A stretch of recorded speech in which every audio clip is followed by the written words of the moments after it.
नमस्कार, जोहार। मेरा नाम चितरंजन कुमार है और आप देख रहे हैं द भारत मित्र। देखिए, आज एक स्पेशल खबर लेकर आए हैं। उस खबर से आप भली भांति परिचित हैं। उस खबरों को लेकर आप लगातार डेली कुछ ना कुछ अपडेट आप अखबारों के जरिए पढ़ते हैं। लेकिन उसके पीछे की एक इनसाइड स्टोरी है जो आपको सोचने पर मजबूर करेगा। इनसाइड स्टोरी क्या है? तो आईएएस विनय चौबे, इसका नाम आपने सुना होगा। ये मुख्यमंत्री हेमंत सोरेन के एक समय के सबसे भरोसेमंद अधिकारी थे। अधिकारी इसलिए भरोसेमंद थे क्योंकि साये की तरह मुख्यमंत्री हेमंत सोरेन के साथ ये चलते थे। जब भी सार्वजनिक स्थानों पर कार्यक्रमों पर आप देखेंगे मुख्यमंत्री हेमंत सोरेन के साथ 20 मई 2025 से पहले तो आपको विनय चौबे उनके इर्द गिर्द आपको दिखेंगे, क्योंकि सबसे भरोसेमंद और सबसे खासम खास राज्य सरकार के अधिकारी थे।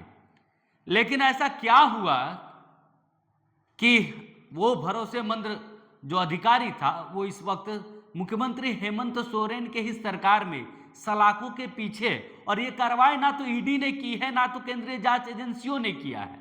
ये कार्रवाई राज्य सरकार ने किया है, राज्य की जांच एजेंसी ने की है। तो देखिए, मामला आपको याद होगा कि राज्य में कैसे शराब नीति छत्तीसगढ़ की तर्ज पर छत्तीसगढ़ की शराब नीति राज्य में लागू की गई। वो वही शराब नीति है जो जिस वक्त जो मद्य निषेध विभाग के प्रधान सचिव आईएएस विनय चौबे थे। ये वही विनय चौबे हैं जो मुख्यमंत्री हेमंत सोरेन के खासम खास थे, जिनके ऊपर इतनी बड़ी जिम्मेवारी दी गई कि वो छत्तीसगढ़ वाली शराब नीति झारखंड में लाए और कैसे छत्तीसगढ़ की तर्ज पर यहाँ भी पैसों का बंदरबाट किया जाए, यहाँ भी पैसों का दोहन किया जाए। तो इसको लेकर वो छत्तीसगढ़ वाली नीति झारखंड में लाई गई। झारखंड में वो नीति फेल हो गई। फेल इसलिए हुई क्योंकि वो नीति यह कहकर लाई गई थी कि राज्य सरकार को इससे डबल मुनाफा होगा, राज्य का राजस्व बढ़ेगा। लेकिन राज्य का राजस्व नहीं बढ़ा, बल्कि कुछ खासम खास लोगों का राजस्व बढ़ा। वो खासम खास लोग विनय चौबे, उनके संबंधी छत्तीसगढ़ के कई अधिकारी थे। देखिए, झारखंड के भी कई अधिकारी थे। अगर उनका नाम ले, विनय चौबे के साथ साथ गजेंद्र सिंह थे।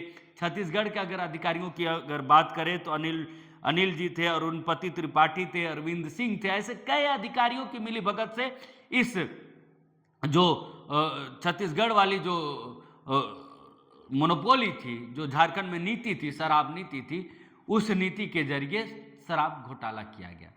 लेकिन एक बात समझिए कि ये नीति कब आई?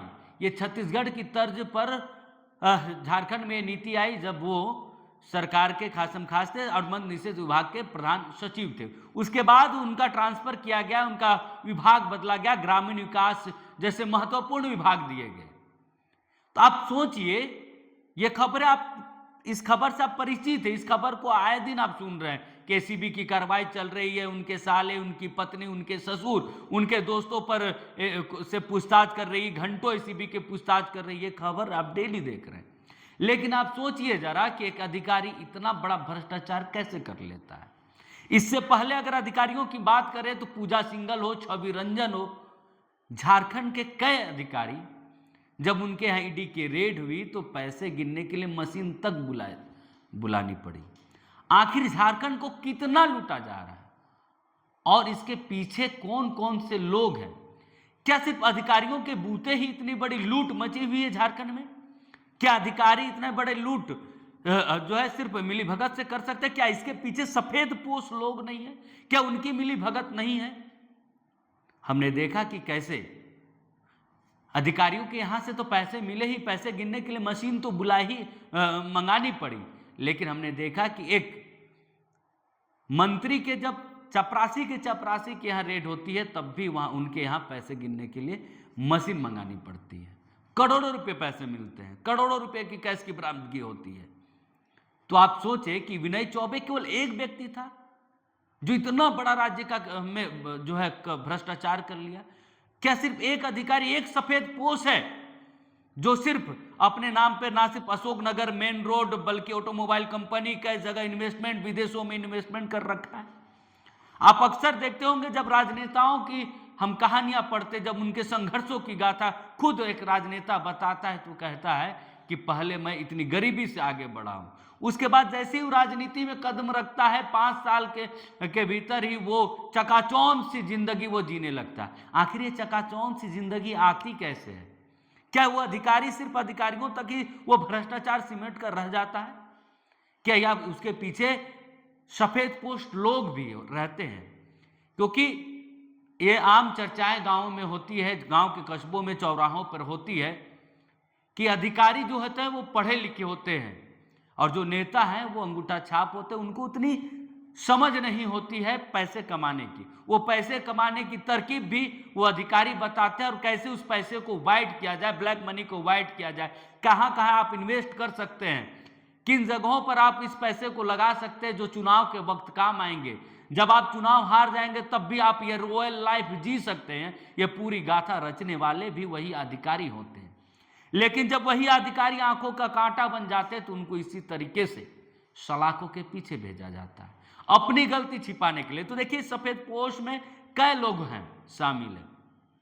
इस मामले पर जांच ना सिर्फ एक एजेंसी की चल रही है, एसीबी की चल, बल्कि इस मामले के सबसे पहले अगर बात की जाए तो छत्तीसगढ़ में इस मामले पर सबसे पहला सनहा दर्ज किया गया था। वो रांची के ही एक व्यक्ति थे जिन्होंने इस मामले पर रिपोर्ट दर्ज कराई थी। मामला 2024 7 सितंबर को यह मामला दर्ज कराया गया था। गिरफ्तारी कब हुई? एसीबी ने गिरफ्तार की। झारखंड एसीबी ने कब गिरफ्तार की? तो वो तारीख थी 20 मई 2025 को उनके विनय चौबे की गिरफ्तारी होती है। एक लंबा वक्त लिया गया ताकि वो जो है उनका जो है इस पूरे मामले पर लोगों को बचाया जा सके, जो इस पे और भी लोग संलिप्त है, क्योंकि सिर्फ अधिकारी के बूते तो इतने बड़े भ्रष्टाचार नहीं हो सकती, इतना बड़ा खेल नहीं रचा जा सकता।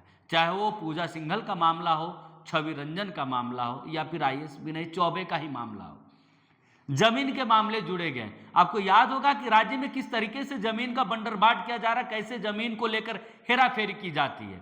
आप जब अंचल कार्यालयों में जाएंगे तो एक जमीन का 3-3, 4-4, 5-5 नहीं बल्कि 10 बार भी रजिस्ट्री कर लिया जाता है। और रजिस्ट्री ही नहीं बल्कि उसके रसीद भी काट लिए जाते हैं।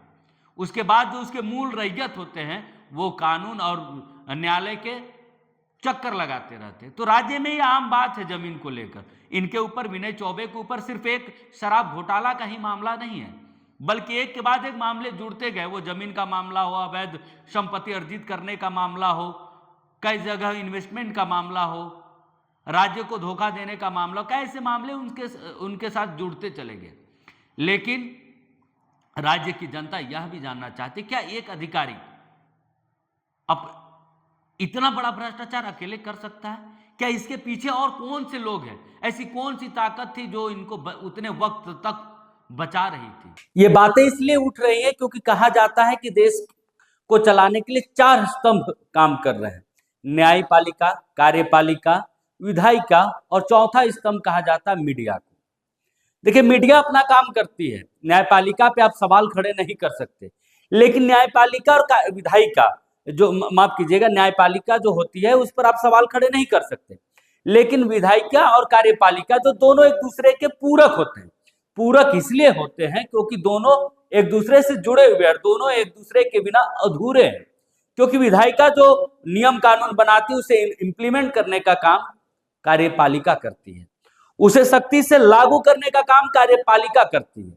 जब दोनों एक दूसरे के पूरक हैं अच्छे काम करने में, तो जाहिर तौर पे जब कुछ गलत काम हो रहा हो तब भी दोनों एक दूसरे के पूरक ही होंगे।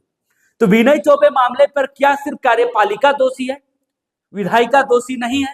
क्या जब वे पूरा बड़ा भ्रष्टाचार जब का खेल रचा जा रहा था तो सिर्फ कार्यपालिका की जिम्मेवारी बन रही थी, सिर्फ कार्यपालिका को मालूम था? अगर सिर्फ कार्यपालिका को इसका मालूम था, सिर्फ कार्यपालिका के लोग ही इस बड़े खेल को रच रहे थे, तो विधायिका क्या कर रही थी? इसका मतलब अगर विधायिका को इस पूरे खेल की जानकारी नहीं थी तो विधायिका फेल थी, वो अपने काम पर फेल हो गए, वो अपने काम को सही ढंग से नहीं कर पा रहा। इसका मतलब सवाल उठ रहा है कि विधायिका फेल है, और फेल नहीं है तो आखिर सजा सिर्फ कार्यपालिका के अधिकारी को ही क्यों? विधायिका को इसकी सजा क्यों नहीं मिलनी चाहिए? क्योंकि जब भी कुछ राज्य में होता है तो उसका दंश सिर्फ राजनेता या कार्यपालिका या विधायिका इसका दंश नहीं झेलते, बल्कि एक आम जनता पर भी इसका प्रभाव पड़ता है। तो जब विधायिका अगर इस पर फेल है, उसको पता ही नहीं चला उसके नीचे इतना बड़ा खेल हो गया, तो क्या ये इसका मतलब है कि वो फेल है? जब फेल है तब भी वो दोषी है, और फेल नहीं है, वो जान रहा है सारा खेल रचा जा रहा है उसके पीछे, वो उसको पूरी इसकी जानकारी है, उसके बाद भी वो सिर्फ कार्रवाई नहीं उस विधायिका पे कर पा रहा है, तब भी उस पर एक सवाल उठता है।